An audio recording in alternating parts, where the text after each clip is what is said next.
it's interesting because a lot of people make fun of Netanyahu by saying that there are so many instances where he came and said, like, oh, the Islamic Republic is 2 weeks away from having a nuclear weapon, 2 months away from having a nuclear weapon. And they're like, oh, look, this video is from 5 years ago. So he was lying. But the response is like, no, you fucking idiots. They weren't lying. They told the world to do something about it, and the world didn't. So they did something about it. Israel, every time they said that they were 2 months away, they were actually 2 months away. And the world did nothing about it. So Israel got involved and blew something up or killed a whole bunch of scientists or they had a virus. And every time they managed to delay the Islamic Republic becoming nuclear by a couple of years. And it's very insane that the whole world doesn't do anything because this is a problem for the whole world. Syria was almost becoming nuclear, and the whole world was just watching it, not doing anything about it. And Israel bombed their nuclear facilities and stopped Syria from becoming nuclear. And now the Islamic Republic is becoming nuclear, and the whole world is just watching it. And they're trying to negotiate with the Islamic Republic, and it's only Israel that is doing the dirty work required to actually stop it. I mean, look at Syria, Iraq, and the Islamic Republic and compare that to North Korea, where they just used the same strategy of talking and talking and appeasing and negotiating. And Israel wasn't involved with that. But you can see North Korea became nuclear. Syria, when you use negotiations, it didn't work. North Korea is now nuclear.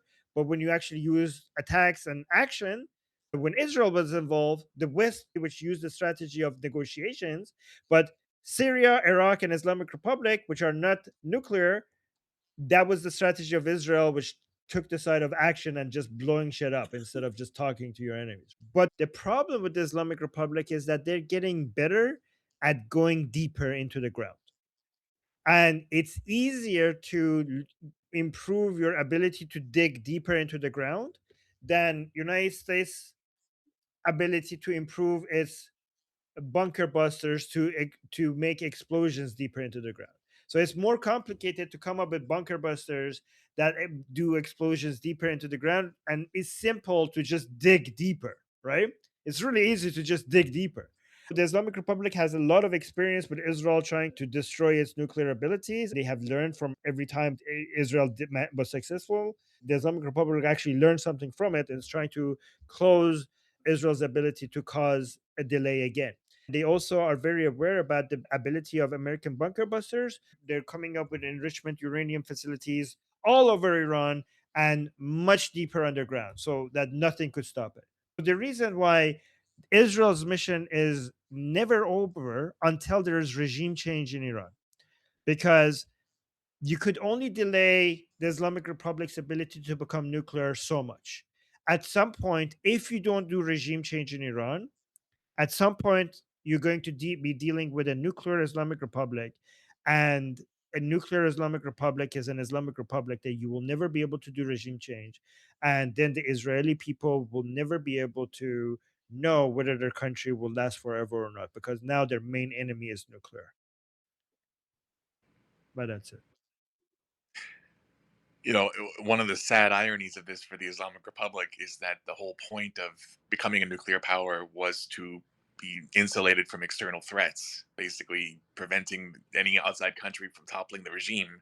But in the end, it'll be the Iranian people that topple them, and nuclear power does nothing to deter them.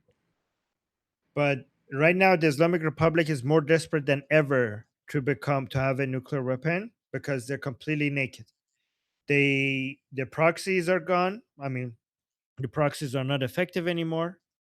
The rocket launchers, the rockets didn't do much in the 12-day war. So those were their main they had three layers of defense. Their rockets, their terrorist proxies like Hamas, Hezbollah, the Houthis, Kataeb, Fatimiyun, Zainabiyun, all of those fuckers, and at some point going nuclear. So they're during the 12-day war, Israel managed to destroy a lot of their a lot of their missile launchers, and Israel also managed to behead a lot of their proxies. So Hezbollah, Houthis, Hamas, they're now like chickens with their head cut off, just running like they're 20%. They have I remember an analysis showing that Hezbollah has 20% of the ability and the power I had before. So the Islamic Republic is like, okay, I have no defense. I have no deterrent capability. The only thing I could do is just go nuclear. So they're really desperate to go nuclear. And the only solution to that is regime change. Israel cannot accept anything other than full regime change. Yeah. Done. Go on. So we're talking about nuclear. It's pretty intense. I don't think we go this far, but I think of the end of the regime. I think about lonely people trying to make a decision if a helicopter can come pick them up somewhere, or they need to shoot themselves, or they need to give their body to the people.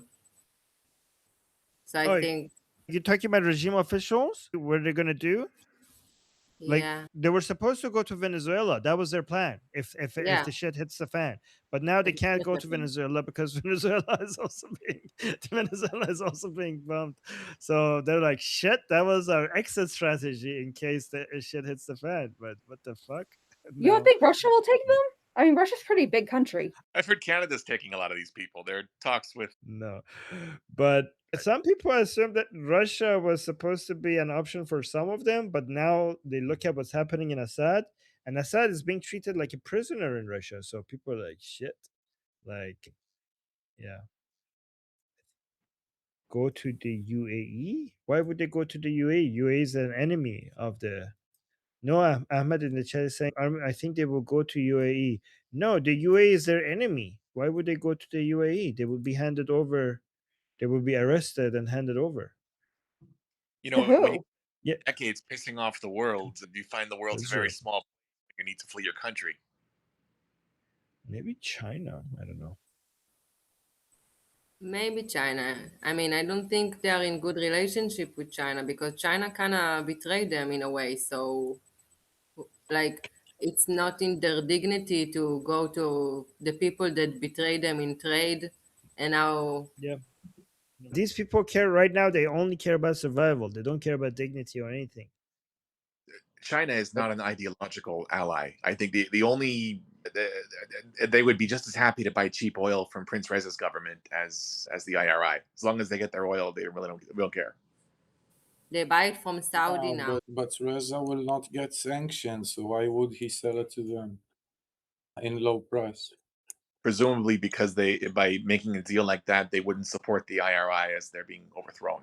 Basically, they wouldn't lose the deal they have now. Wait, sorry, what's the question? I They didn't got a understand. better deal from Saudi, the Chinese. This is why the Chinese Yeah. stopped their trade with Wait a Iran. They second, got a cheaper deal from China Saudi. still buys a lot of oil from the Islamic Republic at very low prices because of the sanctions. Yeah. Right now, So if they're buying. were up to me, I would just make a deal with Prince Reza and say, okay, if you agree not to help the IRI as we're toppling them, we'll honor that deal in the new government as well. A lot of Iranian people are right now really angry because China is basically stealing Iranian oil. They're buying it at prices that is insane, all right, insanely low. And they only get to do that because they're not supposed to buy any oil.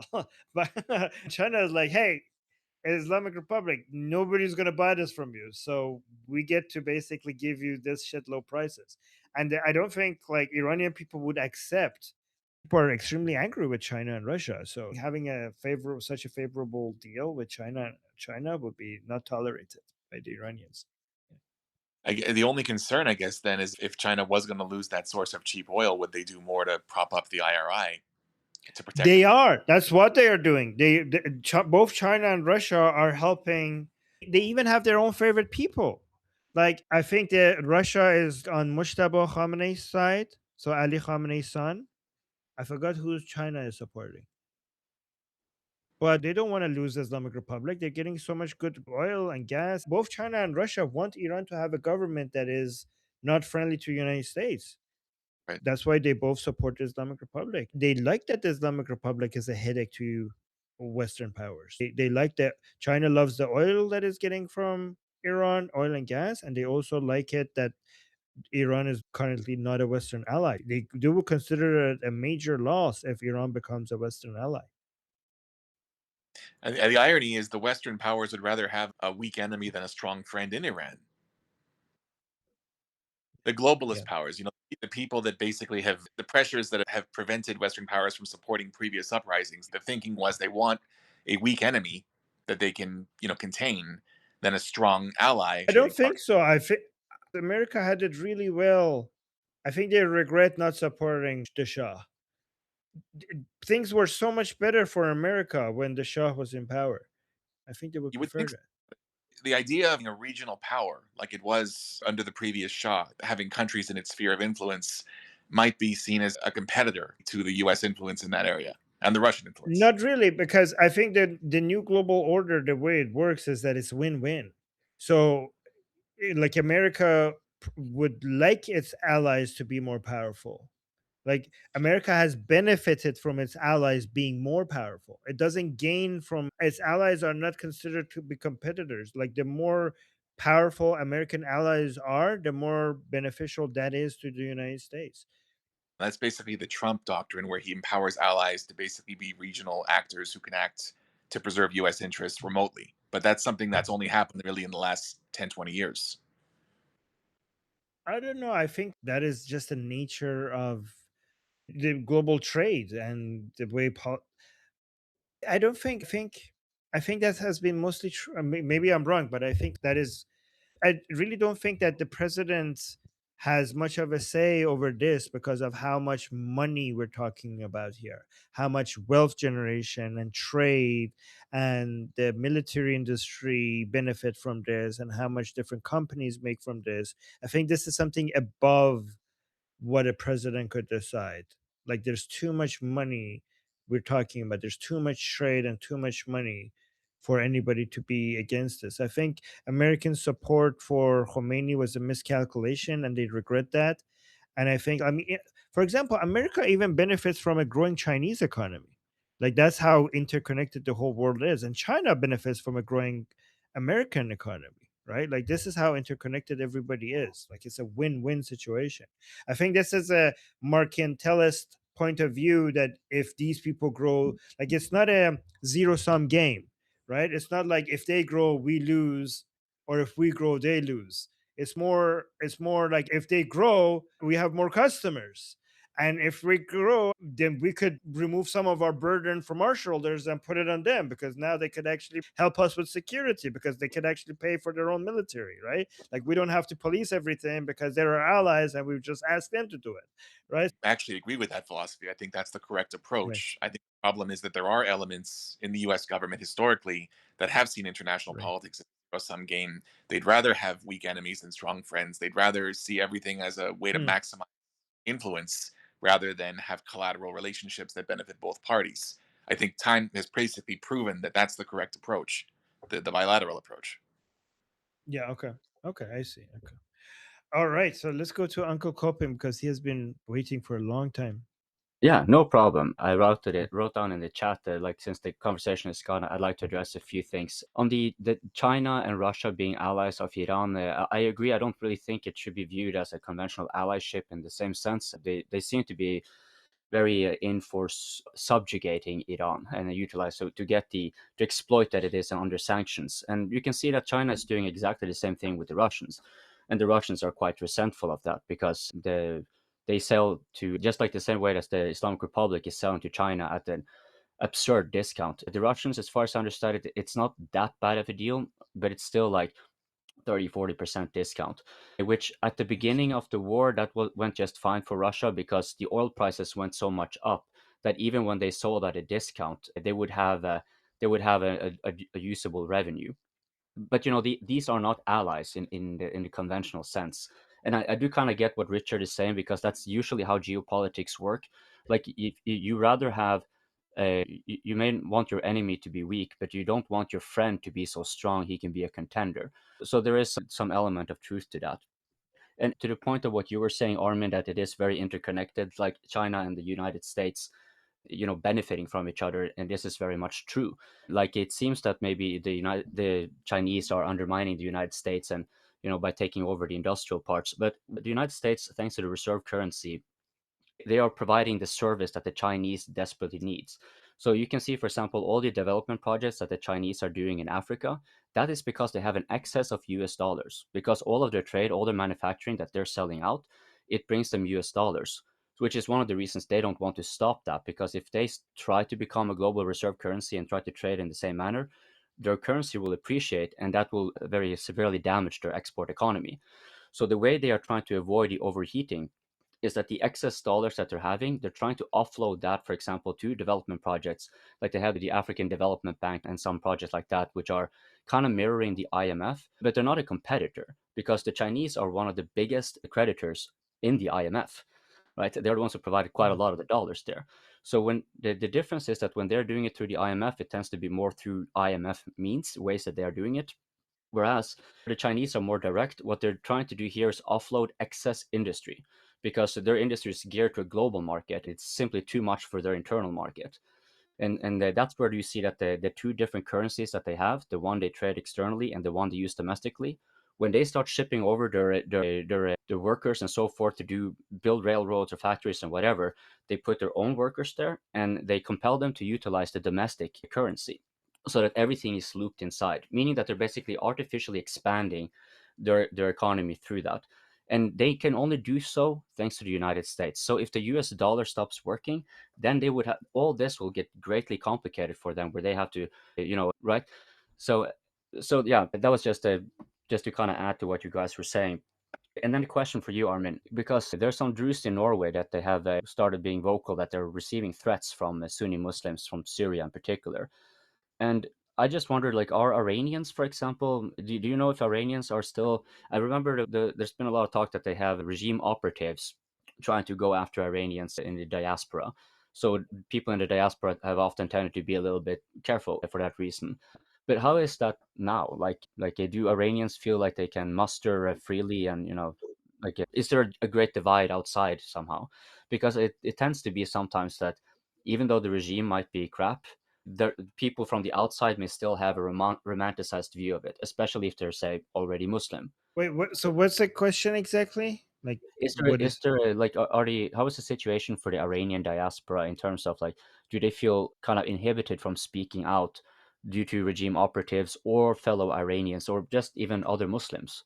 Like, do Iranians, are they subjected often to threats by Muslims in the So same they're way all, as Is it so like not by you go on, sorry, I see. I said? Is it like the Jews, in short? yes, Yeah. thank you, I say that they're basically like with the Jews and the Druze, as I came across. So that's Oh yeah. Okay. So the main threat that they experience is from the regime. If you become too high profile and if you're too costly to the Islamic Republic, the regime might hire somebody locally to kill you. So that is the main threat. But luckily so far they all have failed. The regime seems to really suck at assassinations recently. I don't know why. But it was embarrassing. Like the last couple of ones that they tried was embarrassing. Just wanted to say that a lot of normal, regular people, kind of like myself, if you have family in Iran, and I have a lot of family in Iran, so I think a lot of people are more concerned about their families that are still there. If you want to be too public and following and all of that, so most people are more afraid for their families there rather than themselves outside of Iran. Yeah, they're afraid that if you are very outspoken against the regime outside of Iran, the regime might actually go and try to silence you by attacking your family inside Iran. So yeah, that's also a significant worry. Yes. Does that answer your question, Uncle Kopim? Because I wanted to also add something. Yeah. Thank you. That was okay. An answer, bro. Thank you. So two other points that I wanted to add about what you said regarding allies and stuff is actually interesting, because the Islamic Republic actually has no allies. Like, they have zero allies, which is pretty impressive to be able to achieve this, right? Like, you only have people who tolerate you and who use you. But this is a huge part of the miscalculation of the Islamic Republic, because when they were calculating how well they're going to perform in a war with Israel, they were basically calculating everything they have and calculating everything Israel has. but they forgot to calculate what everything Israel and Israel's allies have. Like they forgot to include that in their calculation, because in a war between the Islamic Republic and Israel, the Islamic Republic is not just fighting Israel; it's fighting Israel and America and some other country. Apparently, during the 12-Day War, we Jordan. had Jordan. Yeah, exactly. We even have Saudi Arabia helping. First, Israel. Britain helped. I don't know if the French helped or not. I think the French helped as well. So, and Israel is coming into war with a whole bunch of friends, but there's zero, absolutely zero countries that would participate in a war to try to help the Islamic Republic. Like the Islamic Republic constantly brags about to the Iranian people about how good of a relationship they have with China and Russia, but China and Russia will never come and shoot even a single bullet for defending the Islamic Republic against Israel or anyone else. The most they would do is that they would just write a strongly worded letter in the United Nations. That, like, sometimes they don't even do that, but that's the most they could do. They're just like, oh, stop doing that, that's it. But other than that, they will do nothing. So the Islamic Republic is completely alone with zero friends, which is part of the reason why it's easy to beat them up, right? Okay, and also something else regarding the currencies that you mentioned.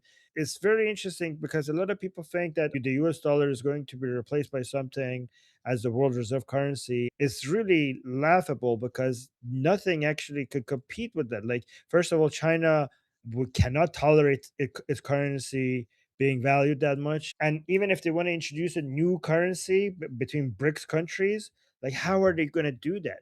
Like, when euro, first of all, even if you manage to do that, the European countries already did that with the euro, and it still didn't end up being a competitor to the US dollar as the world reserve currency.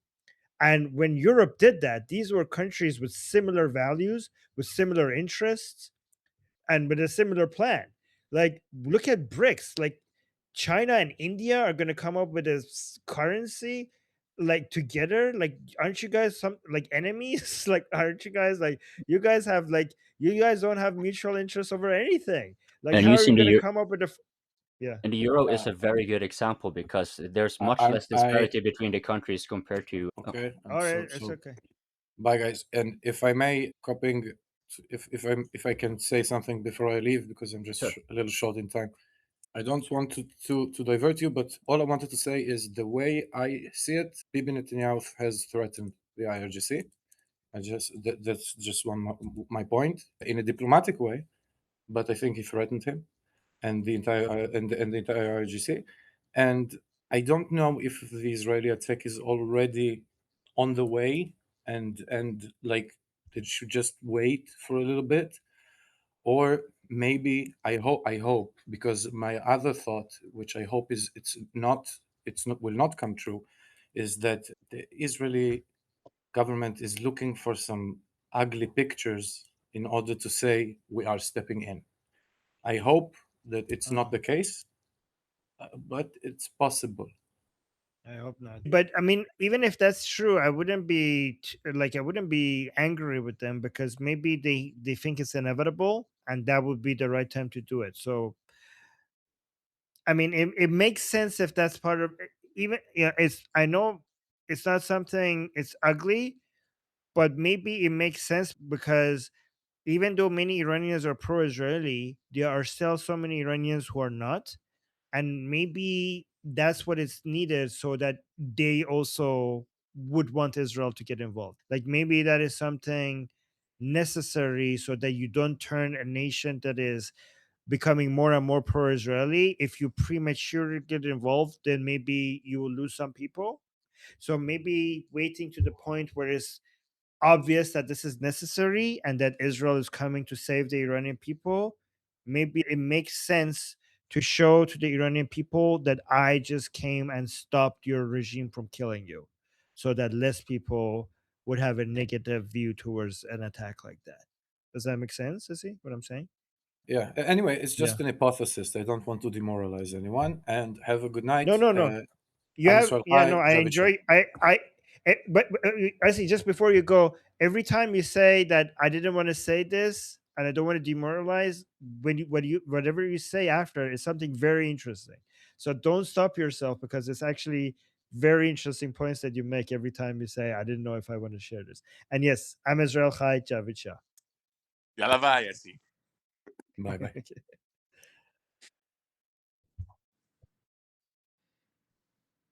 All right. So you wanted to say something, Uncle Kopi? Yeah, I'll be quick. It was just to I finish know. off where we're on the EU and the euro, and why Cool. like as a good example why the BRICS is unlikely to work. I mean, the euro is considered by many Europeans to be a disaster, and you can see the disparity. It's like, yeah, these countries are more or less equally in values in many ways, but their economies certainly are not. And so the weaker countries, they suffer very tremendously from this. Now, that's exactly the same dynamic for BRICS. That was a Russian suggestion, but they will run into the same inherent problem, because then the one who has the most influence is the one who has the biggest gold reserves. So yeah, like it's just to kind of hammer in, like the notion of BRICS can be useful for some bilateral arrangements, but replacing the reserve currency it's like you said, laughable. All right. So I'm getting a lot of audio from Richard's microphone. Richard? Oh, that's okay. All right. I didn't have So muted. that's okay. No worries. And Kurt, you raise your hand. You're muted. Unmute your.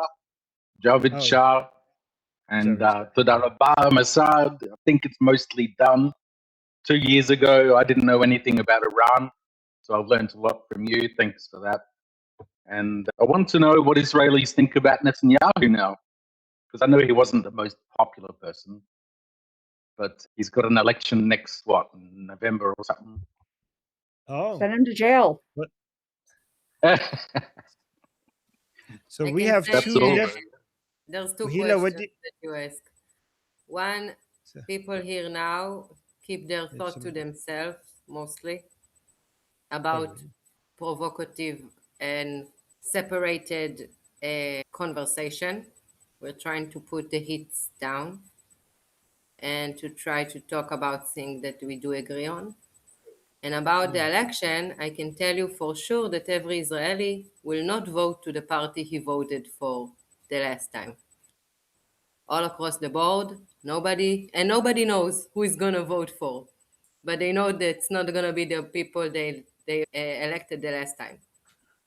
That's the only thing. Okay. Okay, that's interesting. Let me ask Samantha, you are, for people who don't know, Samantha is Israeli, right? And she's very anti-Bibi.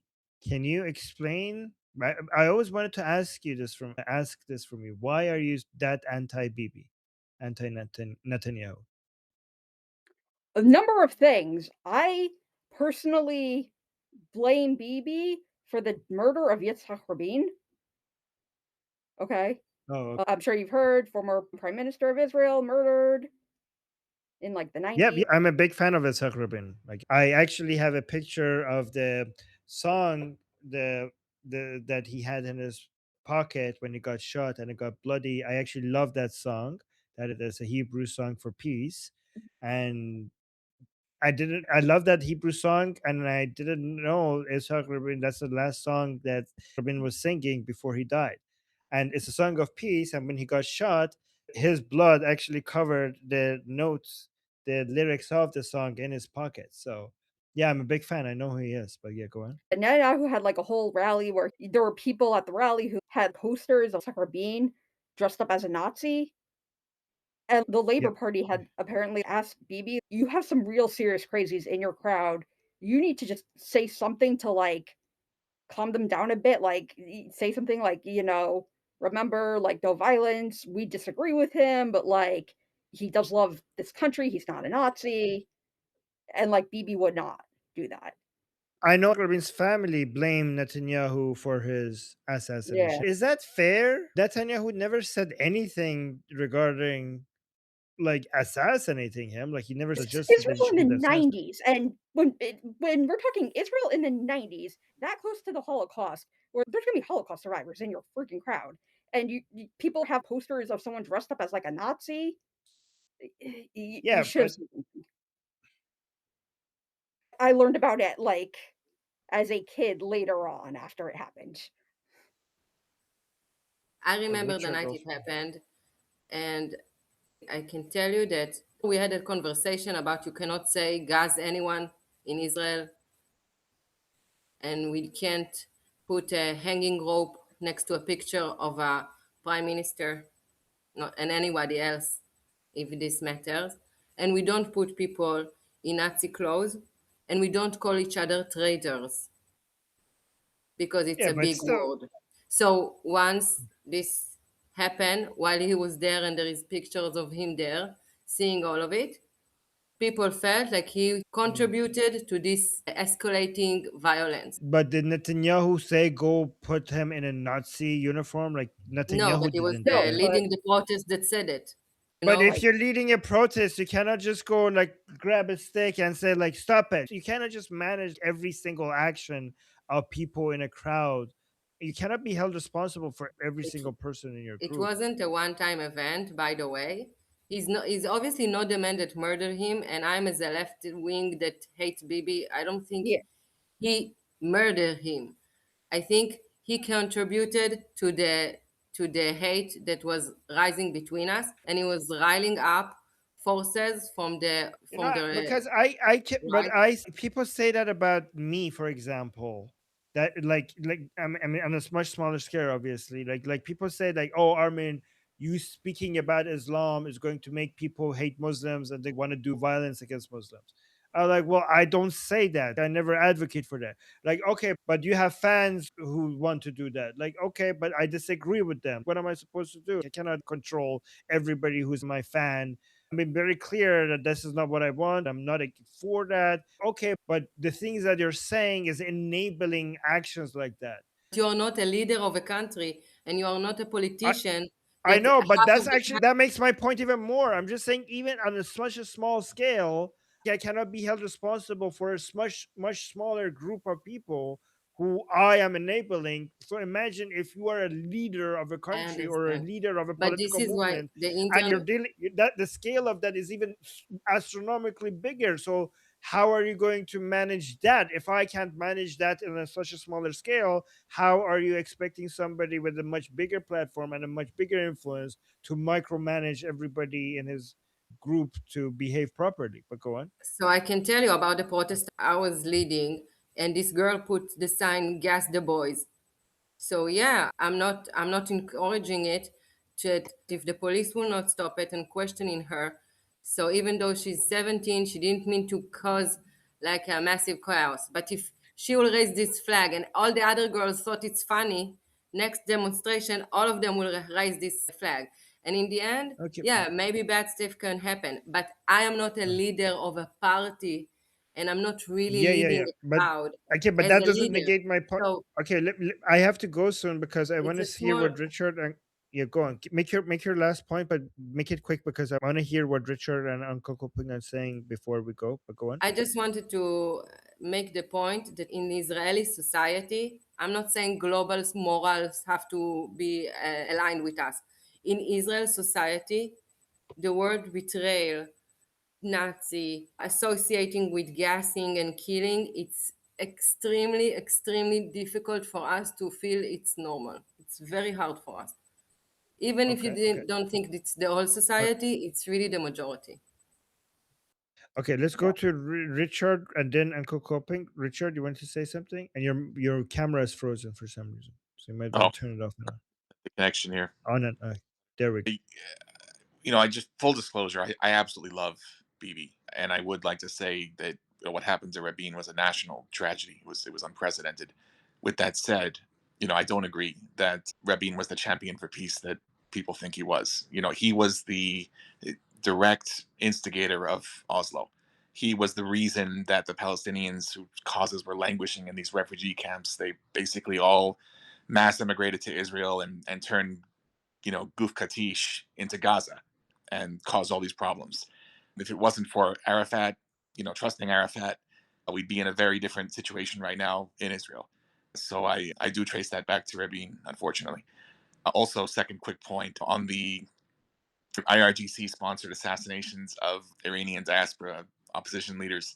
I read some very interesting analysis on that. The thinking is much in the same way that the IRI uses proxies to commit terrorist attacks to avoid being directly responsible for the outcomes, basically getting the benefit without the responsibility.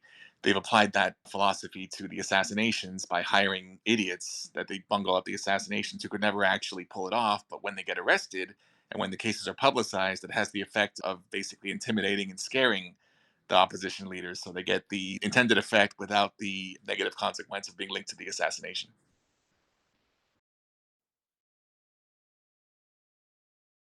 You're muted. Sorry, I was like, that was a very interesting perspective. I never thought about it like that. Thank you, Richard. Okay, let's go to Uncle Coping.